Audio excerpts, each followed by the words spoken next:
Saludos amigos, muy buenas tardes. Estamos en La Venia, el programa del Colegio de Abogados de Oviedo, aquí en Telecable, intentando llevarles la actualidad del mundo jurídico, intentando acercar la ciudadanía al mundo de la abogacía y viceversa, el mundo de la abogacía al mundo de la ciudadanía.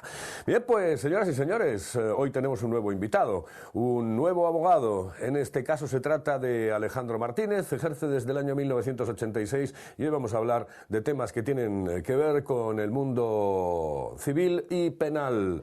Alejandro, muy buenas tardes. Buenas tardes. Buenas tardes. Hombre, además son dos cosas. Tú compaginas, que esto es bueno, Sí. el mundo de la abogacía con otra historia completamente distinta, que es tocar la corneta, nada más y nada menos en una de las bandas que, bueno, además tuvieron un protagonismo ahora, Alejandro, en la Semana Santa, ¿no? Sí, hemos tocado en Gijón, en Avilés, en Oviedo y en Llanes. Y debo de agradecerles, que estoy muy agradecido a ellos, que cuando salgo del despacho, pues para mí es una hora de relax y me han atendido, me han cuidado y me están enseñando muy bien. Entonces estoy muy agradecido a la banda de cornetas y tambores, el Santísimo Cristo de la Piedad, que espero seguir tocando con ellos siempre y cuando quieran contar conmigo, y también a mi profesor, que no se me olvide, del Conservatorio Pacheco, que fue eso es muy bueno también el que realmente me metió en esta agrupación. Es muy bueno para relajarse, ¿no? Efectivamente. Bueno, hay veces que es duro después de tal, porque a la trompeta parece que no, pero cuesta más. Oye, soy novato pero bueno, sí, la verdad que es un relax y una experiencia, porque convives con la gente, es otra historia, pero realmente les estoy muy agradecido. ¿Qué tal fue la Semana Santa? ¿Estuvo bien? Bien, además este año pues hemos tenido buen tiempo, la verdad, el año pasado fue horrible, y bien. Además se ve que la gente cada vez va tomando no más conciencia, no más en serio, o hay más gente, le va gustando, porque hemos quedado asustados de la cantidad de gente que fue a las procesiones, la verdad. Esta fue la Semana de Pasión, pero nosotros llevamos ya un año de pasión con el tema de la justicia y la ley de tasas, ¿no? Hombre, lo de la ley de tasas, bueno, sí, la verdad es que yo lo enfocaría desde dos puntos de vista. Lo primero, en cuanto a lo realmente en nuestra profesión, la ley de tasas honradamente pues nos ha quitado muchísimo trabajo, hay que decir las cosas como son, porque es que hoy en día, pues yo no sé, con la mayoría de los compañeros funcionábamos en cuanto a reclamaciones y en cuanto a determinados tipos de juicio, pues pactabas con los clientes, la verdad, pues una fórmula de cobro o de pago. Es decir, si tú cobras, yo cobro, claro, normal, según está la crisis y las circunstancias. ¿Qué ocurre cuando ya para enfrentarse a los tribunales de frente hay que poner un dinero que es totalmente irrecuperable, o sea, porque ni va incluido en las costas? O sea, es un impuesto, es un afán recaudatorio que yo, en el fondo no se han visto las consecuencias, ni el gobierno, quien lo ha puesto, ha manifestado nada, porque yo entiendo que lo que se ha recaudado o se recauda de mano cuando se impone la tasa, yo entiendo que después, al revés, tiene un efecto que es el contrario, es decir, hay mucho menos trabajo, se declaran menos ingresos y por lo tanto no creo que económicamente le sea rentable. Y eso es un perjuicio para los abogados, pero hay un perjuicio evidente para la ciudadanía, porque no se puede recurrir, ¿no? La mitad de las veces. Luego lo que iba a decir es perjuicio para los abogados, lógicamente, y luego también yo entiendo que para los ciudadanos no es por nada, pero es un servicio que había que dar, entiendo, público gratis. Y no entiendo que se discrimine, porque volvemos a lo de siempre, a la justicia para ricos y para pobres. Yo solamente lo entendería, la tasa estaría bien en la apelación, pero siempre y cuando el que perdiera la apelación pagara la tasa. Es decir, así se evitaría el apelar por apelar, que es lo que muchas veces hacía. Bueno, como es gratis, pues vamos a apelar para retrasar el procedimiento. No, bueno, el que apele y pierda la apelación, no se le devuelva la tasa, pero el que gane la apelación, que se le devuelva el dinero. En cualquier caso, sigue siendo un agravio comparativo para la gente que tiene dinero y puede apelar, y para el que no tiene dinero no puede apelar. Justicia, porque eso es lo que llama la justicia gratuita, es que limita mucho ya el acceso a los tribunales, sobre todo a las apelaciones. Claro, la gente se retrotrae. El otro día, cuando fui yo a las salas, que fuimos allí, pues voy a poner la toga y comento con la funcionaria del Colegio de Abogados, que normalmente aquello era un bullicio de gente todos los días en los señalamientos. Ahora va así, cuatro. O sea, con eso. Y los tribunales, hombre, me imagino, los tribunales, lo que es la audiencia, me imagino que estará mucho más descongestionada por las apelaciones. Y los tribunales me imagino que tendrán menos trabajo, pero yo entiendo que es una medida, no sé, totalmente con un afán recaudatorio y que no facilita nada ni el acceso a la justicia, ni en sí arreglar o mejorar la justicia. Bueno, pues si te parece, vamos a empezar hablando de la ley del menor. Parece que existen posibilidades de que se revise esa ley. ¿Cómo están los derechos del menor y cómo está esa ley en este momento? Bueno, vamos a ver, la ley esta, pues mira, data más o menos del año 2000 y se pretende hacer una revisión ahora. No se sabe bien por dónde van a ir los tiros. Yo me imagino que intentarán adecuar lo que es la realidad social, digamos, a la justicia, a la realidad social. No sé cómo lo van a hacer, porque claro, yo entiendo que es realmente problemático, porque, vamos a ver, hay determinados delitos que yo entiendo que por el hecho de unos meses arriba, unos meses abajo, a ver si nos entendemos, tener 17 años y 9 meses a tener 18 años y 10 días, yo entiendo que el hecho es el mismo, el delito el mismo, las consecuencias para la víctima lo mismo. Y claro, entiendo que no es justo que por unos meses de diferencia se te aplique una legislación o otra legislación totalmente diferente. Y por supuesto, el cumplimiento de la pena, pues volvemos a lo mismo, no es lo mismo ir a una cárcel normal que ir a donde cumplen los menores. Yo entiendo que se debería ir en función, lo que pasa, claro, es muy problemático, de que en cada supuesto, dependiendo de la edad, se analizara cómo se realizó y también lo que sería muy importante pues es las características del que ha cometido el delito. Porque es que hay gente que con 17 años está perfectamente, sabe perfectísimamente lo que hace y las consecuencias de lo que hace. Entonces yo entiendo que los tiros deberían ir por ahí, pero no se sabe, porque están haciendo proyectos, pero yo entiendo que deberían de ir por ahí los tiros, y sobre todo también en cuanto al cumplimiento después de la pena, porque no es lo mismo estar en la cárcel de Villabona hablando que donde se cumple la ley del menor. La última revisión del Código Penal fue en el 2000 aproximadamente, ¿no? En el 2000, sí. En cuanto al Código Penal, sí. Yo entiendo que también debería de cambiarse, entiendo yo. Ahora, es que hay una serie de delitos nuevos. Vamos a ver, yo no es por criticar, porque yo entiendo que... Voy a poner un ejemplo muy claro. Vamos a ver, los gobiernos siempre que llegan a la ley de la educación la han cambiado. No sé qué tienen en contra de ello, catapum. Mientras que legalmente las leyes, que yo entiendo, porque vamos a ver, la sociedad va cambiando, los delitos van cambiando, entonces la ley se debería ir adecuando poco a poco a la realidad social que hay hoy en día. Por ejemplo, hoy en día los delitos más perseguidos y que no están tan tipificados, delitos informáticos. Hoy en día la informática mueve el mundo, pues por ahí no se meten. Otro tipo de los delitos hoy en día, pues están los delitos económicos, los delitos de defraudación, los delitos de robo y de defraudación a la hacienda.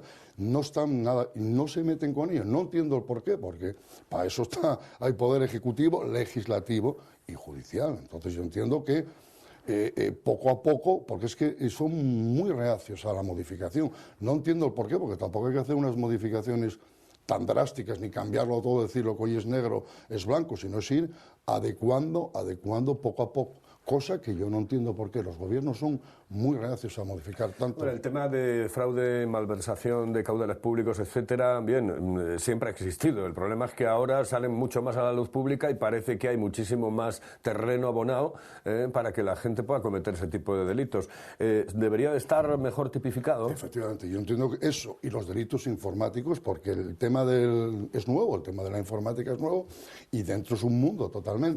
Y no se ha regulado ni se legisla nada en cuanto a eso. Y los delitos económicos, efectivamente. Ahora parece ser que es la nueva, de hecho lo estamos viendo, cada día están saliendo, y debería de regularse y sobre todo el cumplimiento y apretar más, y sobre todo, no es por meterme con ninguna clase social, sobre todo los que yo considero que manejan dinero o cosas que no son de ellos.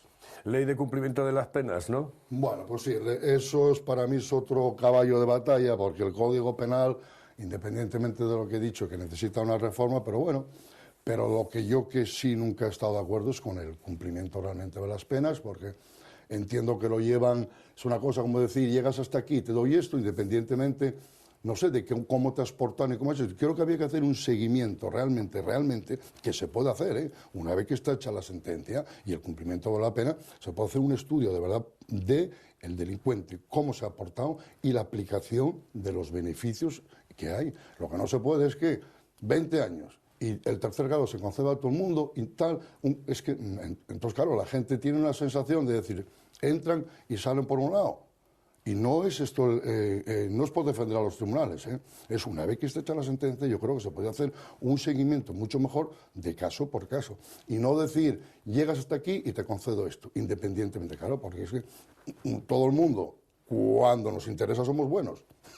Eso no significa. Ahí entraríamos directamente en lo que fue la doctrina Parot, por ejemplo, ¿no? Que es una historia, bueno, que ha suscitado muchísima polémica y de la cual se ha hablado muchísimo, ¿no? Sí, lo de la doctrina Parot, claro, ahora se empieza a criticar, vuelvo a lo de antes. Todo esto se pudo haber previsto mucho antes, se sabía mucho antes que iba a ocurrir. Mucho antes, se tenía que haber modificado mucho antes.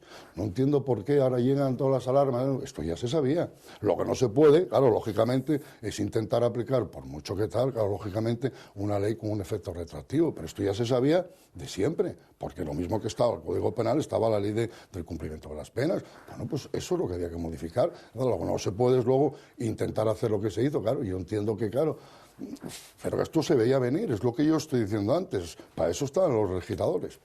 ¿Se pretende esa revisión del Código Penal, o al menos tú pretendes que se revise el Código Penal y el Código Civil? El Código Civil, en cuanto al Código Civil, yo ya desde que lo estudié, bueno, vamos a decir que es que en cuanto al Código Civil, más que el Código Civil en sí, yo lo que pienso que se debería de modificar más es lo que es la forma de hacer los juicios, para que me entienda la gente, es decir, la ley de enjuiciamiento civil, se ha cambiado, pero yo entiendo que seguimos igual, existe demasiada burocracia, demasiada notificación, demasiado requerimiento dentro de los procedimientos civiles, entonces se retrasa muchísimo y se complica muchísimo, entiendo la cosa. En cuanto al código, en cuanto a qué es la legislación, yo entiendo que bueno, que es perfectamente válida porque es muy amplia, pero lo que sí deberían de cambiar es la forma y el procedimiento, que es lo que se llama la ley de enjuiciamiento civil, que es lo que retrasa los juicios, porque cada juicio tiene un trámite. Un divorcio tiene un trámite, para que se entienda, una reclamación de cantidad tiene otro trámite, eso. Ahí existe para mí demasiado requerimiento, ¿Eso qué consecuencia lleva? Retrasa mucho más lo que es el juicio en sí y muchísimo más papeleo y muchísimo más trabajo para los funcionarios de justicia, claro. Si la justicia es lenta, evidentemente y fundamentalmente para el justiciable no es justicia, es decir, o al menos no es justicia como debería de entenderse. ¿Cuál es el funcionamiento en este momento de los tribunales? ¿Es lenta o no es lenta la justicia? No quiero que se me trate de los 28 años que llevo de ejercicio de la profesión. Los funcionarios son funcionarios, unos trabajan más y otros menos, ahí ya no me voy a meter, pero quiero hacer una defensa a ultranza, porque lo que yo he vivido, los tribunales que yo conozco, de lo que es el secretario, y sobre todo, no es por pelotear, ni sobre todo, para mí los jueces, llevar un juzgado lleva una gran responsabilidad, e independientemente de una gran responsabilidad, es muchísimo trabajo. Los jueces tienen una capacidad de trabajo, entiendo, hay que alabársela, porque no es solo el funcionamiento del juzgado, el juez tiene que estudiar cada caso, tiene que mirar las alegaciones que hacemos nosotros, la alegación que hace la otra parte, y yo no es por nada, los que yo he encontrado, les admiro por la capacidad de trabajo y lo difícil que es llevar un juzgado. Porque vamos a ver, la gente no entiende que, yo no sé, en España igual hoy en día, pues, digo 2.000 o 5.000 juzgados, no lo sé los que habrá. Cada juzgado de esos pone no sé cuántas sentencias. Es muchísimo el trabajo que realizan y que alguno, cuando sale una sentencia, sale totalmente... Bueno, hay algunos siempre que se puede equivocar o interpretarlo de otra manera. Pero yo entiendo que el funcionamiento en general es bastante bueno. Lo único que es lo que yo manifestaba antes, claro, que la ley tanto de procedimiento penal, de la manera de hacer los juicios, como la ley de enjuiciamiento civil, la ley de enjuiciamiento criminal, entiendo que por ahí es por donde más se debería intentar modificar para cortar precisamente todos estos trámites y burocracia que al juzgado le congestiona.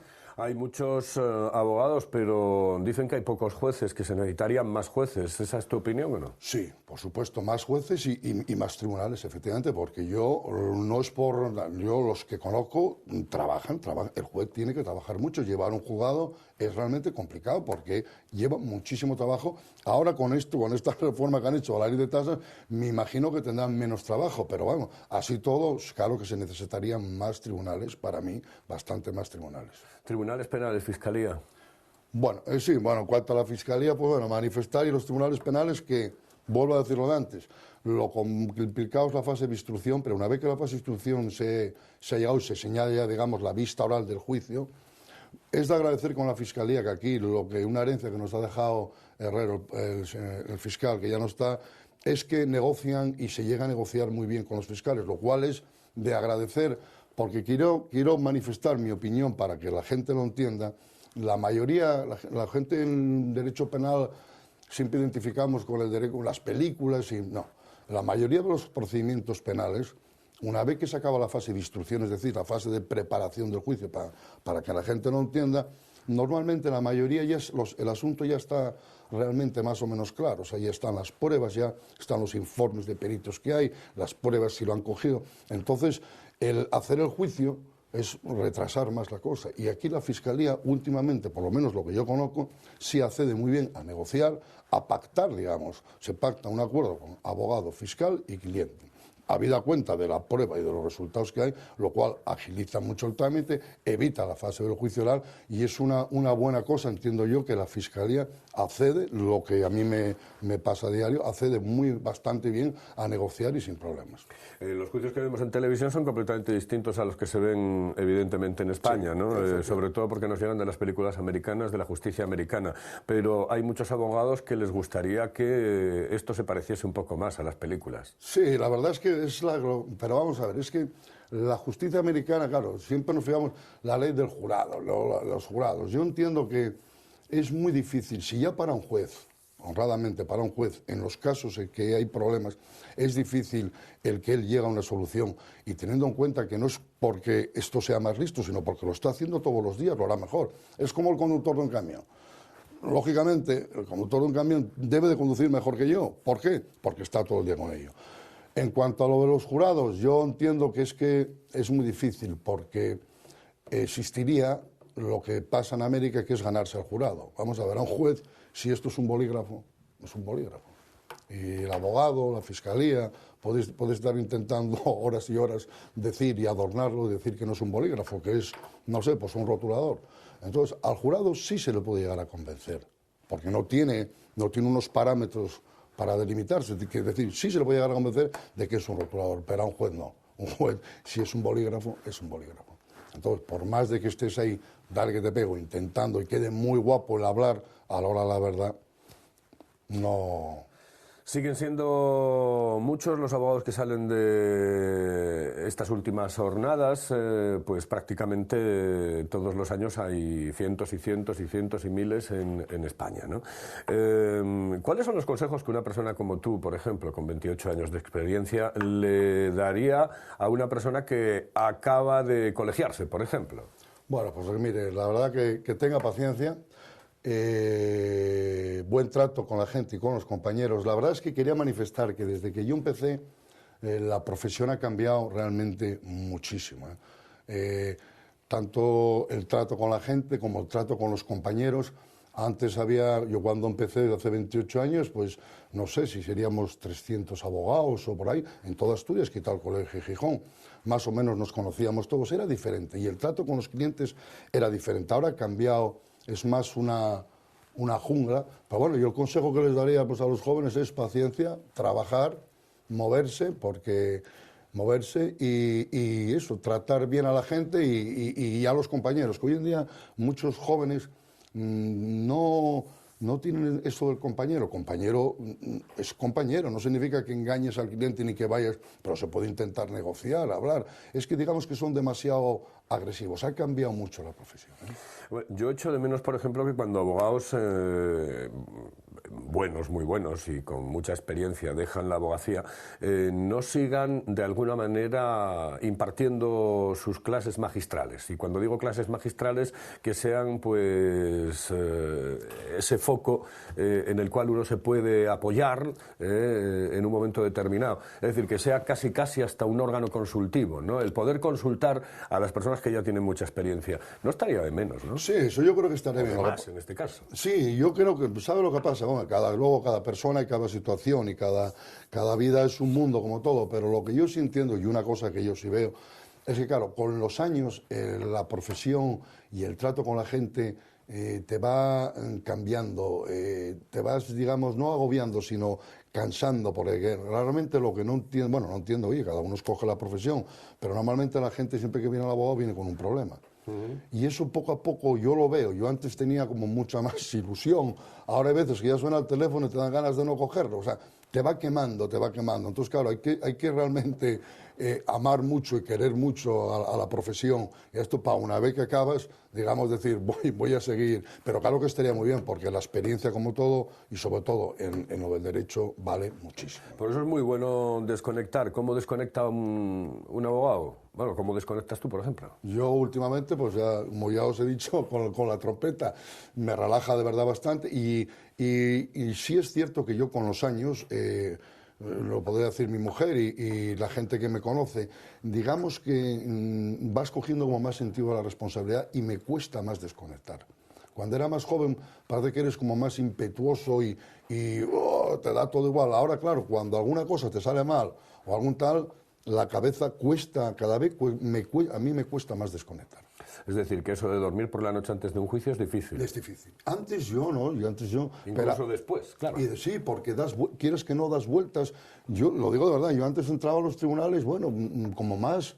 Claro, realmente no sabías las consecuencias, no lo pensaba las consecuencias. Ahora con los años, pues te das cuenta, oye, pues si hice esto mal o si esto no me sale mal, pues esta persona va a perder esto, lo otro. Entonces, quieras que no, me cuesta más, que debería ser al revés, pero a mí me cuesta más, a mí personalmente. Bueno, pero también te relajas con el mundo del fútbol, Alejandro. Sí, bueno. Y entonces, ya para finalizar esta entrevista, yo creo que deberías de decirnos quién va a quedar campeón de la Champions. Hombre, yo me gustaría... Porque lo de la Liga está muy claro, yo creo que el Atlético de Madrid, ¿no? Sí, yo creo que la Liga la ganará el Atlético de Madrid y me gustaría que la Champions la ganara el Madrid, pero tenemos ahí al Bayern que yo le tengo realmente pánico, más que al Bayern, a Guardiola, porque para mí es uno de los mejores entrenadores. Conoce bien el Madrid, además. Y muy bien el fútbol. Yo le vi aquí en una charla que vino hace unos años, patrocinado por el Banco Herrero, y me acuerdo que llevé a mi hijo, el mayor, que es del Madrid cerrado, y todavía no había cumplido los 40 años. Y yo quedé impresionado de la manera de hablar, la soltura, y que demostró que por algo está haciendo lo que hace. Eso es como ir a un juicio y saber que el abogado de la parte contraria es un super 10, ¿no? Efectivamente, igual. Más o menos. Ahora sí que me gustaría que la ganara, un equipo español, por supuesto. Bueno, para concluir, en el tema de la ley de tasas, yo no sé si en un momento determinado esto se volverá para atrás y se quitará directamente, pero bueno, las posibilidades por el momento, mientras esté este ministro, son pocas, son escasas o nulas. Yo para mí nulas. Se ha visto que no hace ni caso y no escucha de verdad a la gente, porque vamos a ver, uno de las grandes...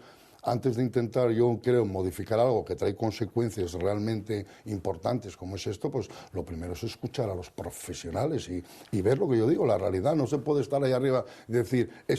Pero bueno, yo entiendo que, visto lo visto, no nos van a hacer ni caso. Y las consecuencias se están viendo. Bueno, pues el saludo para esa banda de cornetas y tambores del Santísimo Cristo de la Piedad, donde Alejandro se relaja habitualmente.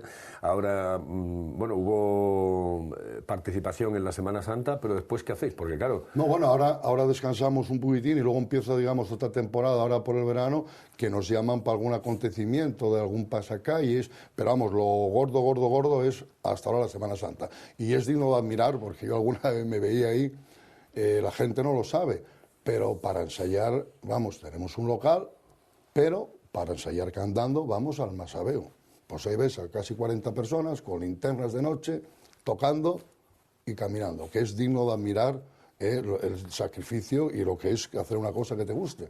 ¿No os machacan los vecinos o...? No, estamos en el Masabeu, se verá a lo lejos, pero quiero decirte que si lo graban, es digno de admirar ver a 30 y pico personas con linternas, tocar, ir ensayando para ensayar las marchas. Es una verdadera afición. Un buen reportaje sin duda alguna. Alejandro, muchísimas gracias por estar con nosotros hoy en La Venia, aquí en el programa que mantiene el Colegio de Abogados de Oviedo. Muchísimas gracias a vosotros y espero que haya sido de utilidad lo que he manifestado o lo que he aprendido a lo largo de estos 28 años de ejercicio. ¿De acuerdo? Seguro. Alejandro, muchas gracias. Nosotros volvemos, si les parece, la semana que viene, aquí en La Venia. Es el programa del Colegio de Abogados de Oviedo.